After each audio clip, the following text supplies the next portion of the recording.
بسم اللہ الرحمن الرحیم۔ تمام ناظرین کو لفظ آف نالج میں خوش آمدید۔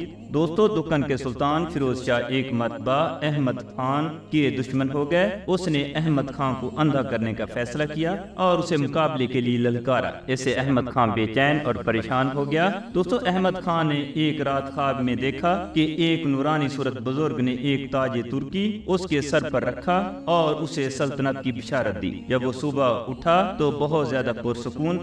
اس نے فیروز شاہ کی چیلنج کو قبول کر لیا اور اس طرح مقابلہ شروع ہوا۔ اللہ تعالیٰ نے احمد خان کو اس مقابلے میں نہ صرف سرخرو کیا بلکہ بعد میں اسے دکن کی بادشاہت بھی عطا کی۔ دوستو، وہ نورانی صورت والے بزرگ کوئی اور نہیں بلکہ حضرت شاہ نعمت اللہ ولی تھے۔ جب آپ رحمت اللہ علیہ نے اپنے پوتے شاہ نور اللہ بن خلیل اللہ کے ذریعے سبز رنگ کا تاج ترکی احمد خان کو بھیجا تو احمد خان نے جب اس تاج ترکی کو دیکھا تو بے چین ہو گیا۔ اس نے فوراً تاج ترکی کو پہچان لیا کہ یہ تو وہی تاج ہے جو اس کے سر پر ایک بزرگ نے خواب میں رکھا تھا جس نے اس کو دکن کی سلطنت کی بشارت دی تھی۔ احمد خان نے آپ کو خراج تحسین پیش کرنے کے لیے شیخ حبیب اللہ جنیدی کو تحائف دے کر آپ کی خدمت میں بھیجا۔ آپ نے تحائف قبول فرمائے۔ دوستو، احمد خان نے آپ کے پوتے شاہ نور اللہ کی بہت تعظیم و تکریم کی۔ اس نے شاہ نور اللہ کی شادی اپنی بیٹی سے کر دی۔ ناظرین، ایران کے ایک صوبے کرمان کے ایک شہر میں عالیشان مقبرہ اس شخصیت کا موجود ہے جنہوں نے 1431 عیسوی میں وفات پائی، اور وہ شخصیت جناب نور الدین کی ہے جنہیں تاریخ حضرت نعمت اللہ ولی کے نام سے جانتی ہے۔ ان کا سلسلہ نسب امام موسیٰ کاظم اور پھر حضرت علی کرم اللہ وجہ الکریم سے ملتا ہے۔ وہ شام کے شہر حلب میں پیدا ہوئے۔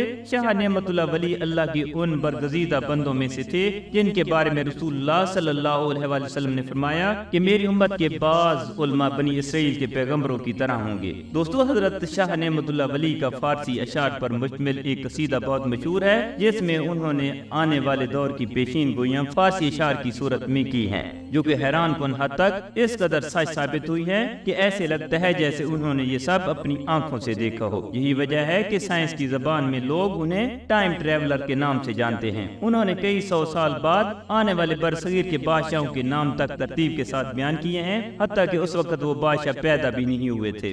مثلا مغل بادشاہ تیمور کا ذکر ان کی کتاب میں بادشاہ کی پیدائش سے 200 سال پہلے کا ہے۔ انہوں نے انگریزوں کی آمد کا ذکر بھی کیا ہے، صرف ہندوستان کے ہی نہیں بلکہ وہ ان حجابات کے تمام پردے اٹھاتے ہیں اور آخری زمانے تک پیش آنے والے تمام واقعات اور حوادث کو اپنے قصیدوں میں بیان کرتے ہیں۔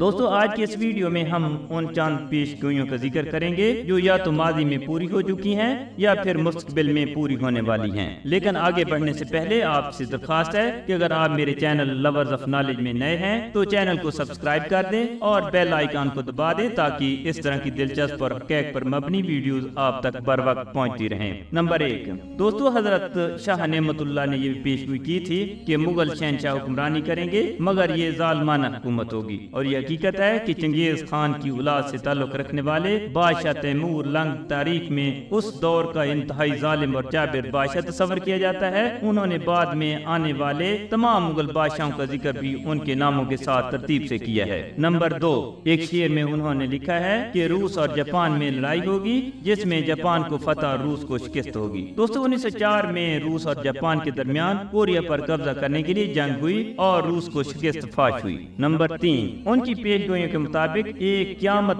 خیز زلزلہ آئے گا جس سے جاپان کا چھٹا حصہ تباہ ہو جائے گا۔ دوستو، 1923 میں جاپان کے 2 بڑے شہر ٹوکیو اور یوکوہاما زلزلے کی زد میں آ کر تباہ ہو گئے تھے اور اعداد و شمار کے مطابق جاپان کا 17% حصہ تباہ ہو گیا تھا۔ نمبر 4، اس کے بعد یورپ میں 4 سال سخت لڑائی ہوگی جس میں الف جیم پر مکاری سے فتح پائے گا۔ دوستو، یہاں پر الف سے مراد انگلستان یعنی موجودہ برطانیہ ہے اور جیم جرمنی ہے۔ اس جنگ میں جرمنی کو انگلینڈ کے ہاتھوں شکست فاش ہوئی تھی۔ نمبر 5، عظیم جنگ ہوگی جس میں قتل عظیم ہوگا، 1,30,00,000 جانیں تلف ہوں گی۔ دوستو، اس جنگ کو جنگ عظیم اول کے نام سے جانا جاتا ہے جو 1914 میں شروع ہوئی اور 1918 میں ختم ہوئی، اور انکوائری کمیشن کے اندازے کے مطابق قریباً 1,30,00,000 سے 31 لاکھ لوگ مارے گئے۔